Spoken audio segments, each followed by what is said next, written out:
Hello, আসসালামু আলাইকুম বন্ধুরা সবাইকে। তো আজকে খুবই সহজ একটা স্ন্যাক্স রেসিপি নিয়ে হাজির হয়ে গেলাম। আমি আজকে একটু অসুস্থ রয়েছি বন্ধুরা, তো সেই জন্যে একদম সহজ একটা রেসিপি দেখাবো আজকে। তো এখানে আমি মুসুরের ডাল নিয়েছি। মুসুরের ডালটা একটু লবণ দিয়ে প্রথমে সিদ্ধ করে নেব, শুধুমাত্র একটু লবণ দিয়ে সিদ্ধ করে নেব বন্ধুরা।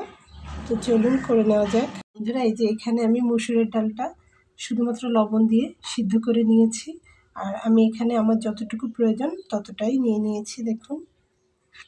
তো আজকে আমি হাত ব্যবহার করতে পারছি না, আমার হাতে ইঞ্জেকশন স্যালাইন চলছে, এখনও ব্যান্ডেজ রয়েছে। তো বন্ধুরা এখন আমি এর ভেতরে দেখুন কিছু মশলা দিয়ে নেব। তো এখানে রয়েছে জিরা, ধনিয়া, শুকনো মরিচের গুঁড়া এবং সামান্য হলুদের গুঁড়া আর লবণ রয়েছে স্বাদ অনুযায়ী। তো আমি এখানে যে জিরা এবং ধনিয়াটা ব্যবহার করছি সেটা কিন্তু আমি আগে থেকেই ভেজে গুঁড়ো করে রাখা মশলা রয়েছে। যবে থেকেই একটা চ্যানেল ওপেন করেছি তবে থেকেই কিন্তু কিছু গোটা মশলা আলাদাভাবে ভেজে সংরক্ষণ করে রাখি, কখন লেগে যায়। তো বন্ধুরা এছাড়াও আমি এখন এখানে দিয়ে নেব ধনিয়া পাতা আর পেঁয়াজ কুচি, কাঁচামরিচ কুচি করে নেওয়া, এটার সঙ্গে আস্তে আস্তে করে দিয়ে নেব।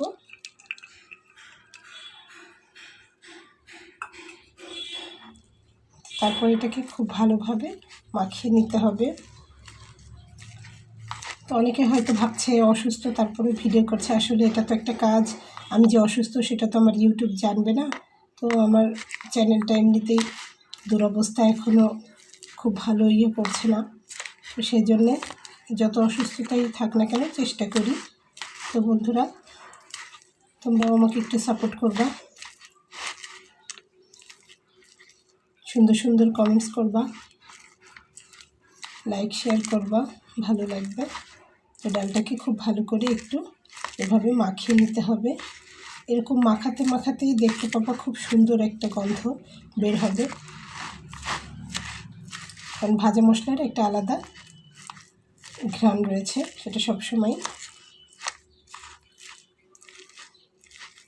ডালটা খুব ভালো সিদ্ধ হয়েছে, যার জন্য চামচ দিয়ে কিন্তু আমি ভালোভাবে মাখিয়ে নিতে পারছি।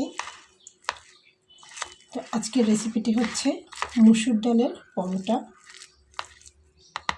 দেখো এটাকে আমি একটু এক সাইডে করে রেখে দিচ্ছি। তারপরে এখানে আমি নিয়ে নিচ্ছি ময়দা। তো আমি এখানে ময়দা নিয়ে নিয়েছি 1 কাপ পরিমাণ, কারণ আমি 2 থেকে 3টা পরোটা তৈরি করব একটু বড় করে। তো তাই জন্য আমি এখানে ময়দা নিয়ে নিয়েছি। আর ময়দাটাকে আমি মাখিয়ে নেব 1/2 চা চামচ পরিমাণ কালো জিরার সঙ্গে। আপনারা চাইলে কালো জিরাটা না দিয়ে জোয়ানও দিতে পারেন, তবে কালো জিরাটা দিলে বেশি স্বাদ হবে। তো সেজন্য আমি কালো জিরা দিয়ে ময়ানটা দিয়ে নেব বন্ধুরা। এই যে এখানে আমি আটাটাকে মাখিয়ে 3টা ডো তৈরি করে নিয়েছি। তো আমি একটু বড় বড় করে ডো করেছি, আপনারা চাইলে একটু ছোট করে নিলে 4টা পরোটা এখানে হয়ে যাবে। তো এখন আমি একটা করে নিয়ে রুটি তৈরি করে নেব। তো দেখুন আমি এখন হাতটা ধুইনি, কারণ আজকে হাতে খুব বেশি পানি লাগানো যাবে না। তো সেই জন্য দেখুন আমি একটা করে এখানে নিচ্ছি, আর নিয়ে আস্তে আস্তে করে একটু মাখিয়ে নেব, নিয়ে সুন্দর রাউন্ড শেপ করে একটা রুটি তৈরি করে নেব।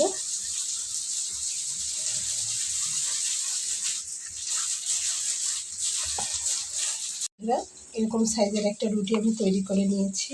আর এখন আমি এখান থেকে সেই মসুর ডালের পুরটা নিয়ে নেব,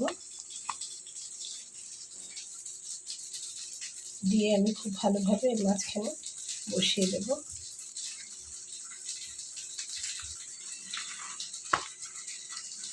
আপনারা চাইলে একটু কম করেও দিতে পারেন, আমি একটু বেশি করে দিয়ে নিচ্ছি, কারণ এই পরোটাটা খেতে ভীষণ মজা হয়।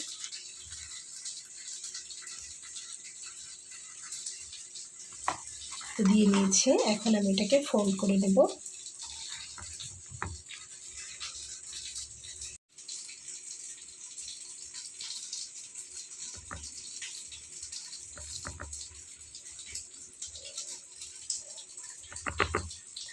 ফোল্ড করে নেওয়ার পরে আমি এটাকে এখান থেকে রাউন্ড করব, অনেকগুলো রাউন্ড দিতে হবে।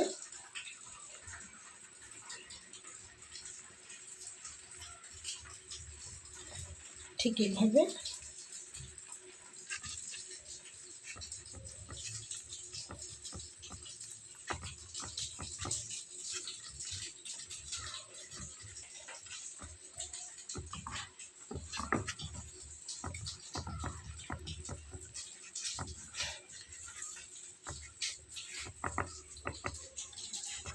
তো বন্ধুরা, রাউন্ডটা দিয়ে উপর থেকে আমি একটা ছুরি দিয়ে একটু হালকা করে কেটে দেব।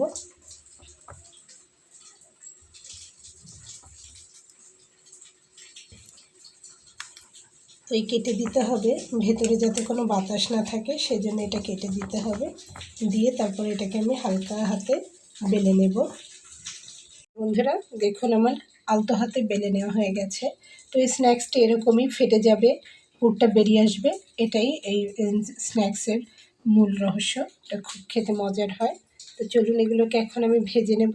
অল্প পরিমাণ তেল দিয়ে এটাকে আমি ভেজে নেব। আর যদি কেউ ওভেনে বেক করতে চায় তাহলেও খুব সুন্দর হয়। শুধু উপরে একটু ডিমের কুসুমটা দিয়ে ব্রাশ করে নেবে। দারুণ মজার এই রেসিপিটি। বাইরে কিনতে গেলে প্রচুর দাম নেয়। তো আমি এখানে একটা ফ্রাই প্যান দিয়ে নিয়েছি, তাতে আমি একটু তেল দিয়ে নেব অল্প করে।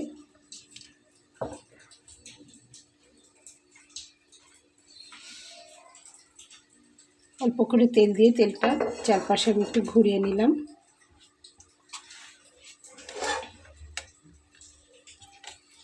তেলটা বেশ ভালো গরম হলে আমি একটা একটা করে দিয়ে নেব।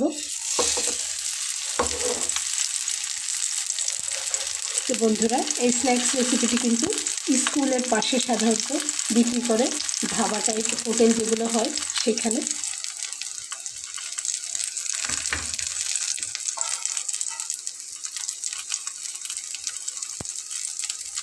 দেখতে ভীষণ লোভনীয় হয়, ভেজে নেওয়ার পরে খেতেও একদম মুচমুচে, দারুণ সুস্বাদু।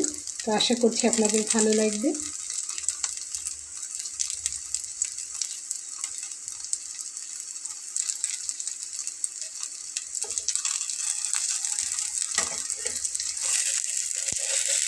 একটু আস্তে আস্তে করে উল্টে দিতে হবে।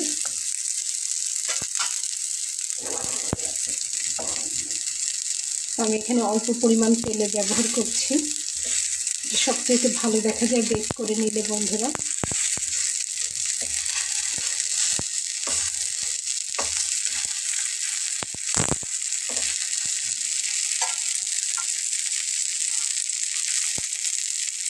তো বন্ধুরা দেখুন কত সুন্দর কালার এসছে। ঠিক এভাবে ভেজে নিতে হবে। তো বড় বড় স্কুলগুলোর পাশে এই ধরনের স্ন্যাক্সগুলো ভীষণ তৈরি হয়, খুব টেস্টি লাগে। তো এটাকে আমি এখন তুলে নেব। দেখলেন তো কত কম তেল লাগছে, একদম কম তেলেই কিন্তু এটা সুন্দর হয়ে যায়।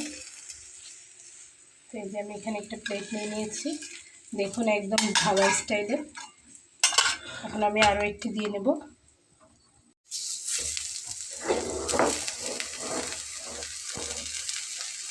এবং পাশ থেকে আমি একটু তেল দিয়ে নেব।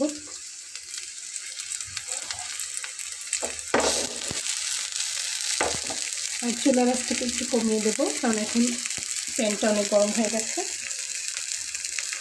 একটু কমিয়ে দিলাম, তা নাহলে অল্পতেই কালার চলে আসবে।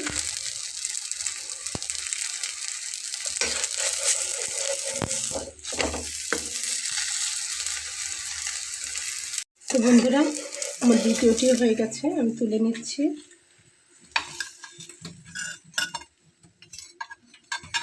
এখন এটা আমি দিয়ে নেব।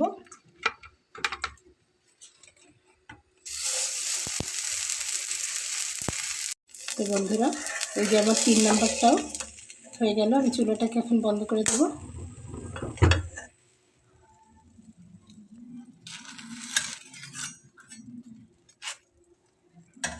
তো দেখুন কি চমৎকার আর খুবই সুন্দর একটা সুস্বাদু ঘ্রাণ বেরিয়েছে বন্ধুরা। তো আশা করছি রেসিপিটি আপনাদের ভালো লেগেছে। রেসিপিটি যদি ভালো লেগে থাকে অবশ্যই কমেন্ট সেকশানে এসে একটু জানাবেন। আর সবাই আমার জন্য দোয়া করবেন, যেহেতু আমি আজকে ভীষণ অসুস্থ রয়েছি। তো বন্ধুরা, আমার এই ছোট্ট চ্যানেলটিকে সাবস্ক্রাইব করে সঙ্গে থেকে যাবেন। দেখা হবে পরবর্তীতে নতুন কোনো রেসিপি নিয়ে। সেই পর্যন্ত ভালো থাকবেন সবাই। আল্লাহ হাফেজ।